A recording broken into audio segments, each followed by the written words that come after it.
Hey guys, and welcome to my channel. In this video, I want to just bring something to you guys' attention as far as your dealings with the narcissist and your relationship, and hopefully this will help you guys become unstuck. For those of you that are having a hard time letting go or seeing things for what it was. And that is, I don't want you guys to confuse the narcissist infatuation with you with love. Because during the love bomb phase, that's what it is. It's an infatuation that they're having with you. You know, you're this new shiny supplier of the supply to them, and you can kind of do no wrong. They're putting all this unhumanistic expectations on you to be this perfect supply, and now they're going to, secure the deal basically by mirroring yourself back to them and making you feel like, hey, you've met your soulmate, because they want to be accepted by you so that they can get the supply. So the best way that they can be accepted by you is to be like you. That makes sense, right?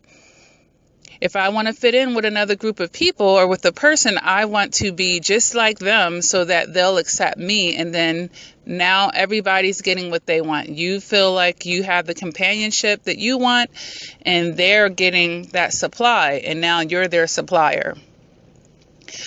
But they're infatuated with getting that supply. So they're coming off as loving you when it's just an infatuation around this ideal of them being able to obtain this wonderful supply. Because if they're putting you in the primary source position, you may be the best, you should probably be the best option that they have, because that's who they're going to go for that primary position. But let's not confuse all that infatuation with love, because it's not love. It's not love. And I could think back to the conversations that I've had with my narcissist when I try to get more specific about, well, what is it that you like about me? Or why do you care about me so much? It was all on the surface. It was all material stuff. It wasn't because he didn't say anything insightful. It wasn't inward. It wasn't, oh, because you're such a great person. Like, you really know how to take care of business. You know how to do this. You know how to do that. These were red flags that I was overlooking, because, and I'll make a video about this, narcissists do actually tell on themselves, but it's just all in a matter of what we're listening to, how we're listening, and how we're processing and perceiving what they're saying. But he was so external in things. And I could even tell he didn't want to really get to know me. I could really feel that and see that in his behavior as things went on. He didn't really want to get to know me and my life and my history, because those things weren't relevant to him. All that really was relevant to him was what I could do for him and the supply. He was infatuated and so giddy and excited about having this person in his life that could do X, Y, and Z for him and make his life so better. And that gave him a plastic sense of happiness. So he's like, I'm going to mirror her and make her feel like I fit in with her so I can continue to get this. And this is the infatuation. It's a very fake honeymoon phase of the relationship, basically. But it is not love. It's anything else but. It's the complete opposite, actually.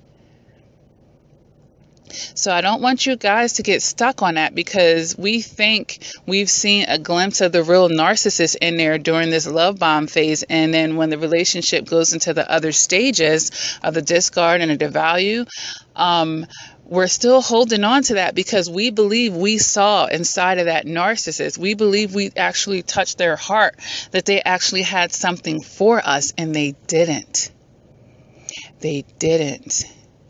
So I don't want that to be something that holds you up in your healing process, because we think, okay, this narcissist is just a dysfunctional person, but they loved me in their best ability. They did actually love me in the best way that they knew how. They didn't love you at all. They're not capable of it. They don't even love themselves. And we really, really need to accept that, because that will make it very easy for you to detach and move forward, because we still have that attachment.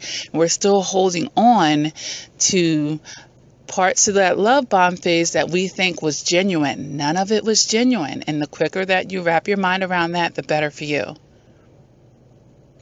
Okay? That is the thing we have to wrap our minds around. It was an infatuation. They were excited about getting this supply from you. That's what you were seeing from the narcissist.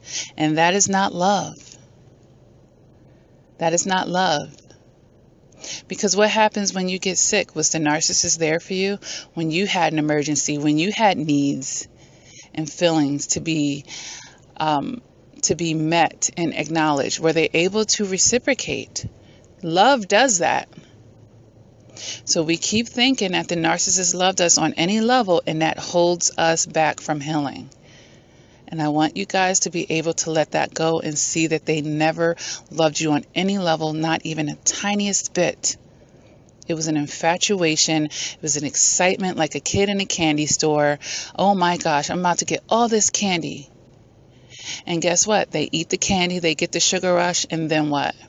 Then comes the downfall. They hit the ground right afterwards. It's a quick rush with the sugar, but then what happens? Then you hit the ground. It's the same thing with the narcissist, guys. So if this message resonates with you, go ahead and hit the like button. If you haven't done so already, please feel free to subscribe to my channel. I do upload videos quite frequently. And there's plenty of videos you can go take a look at now, actually. Plenty of playlists. You can go see what you're interested in. Thank you for visiting my channel, and for all of you that continue to tune in. Thank you. I do appreciate it. Feel free to leave comments. You're always welcome to share all my videos as well. And until next time, guys, take care.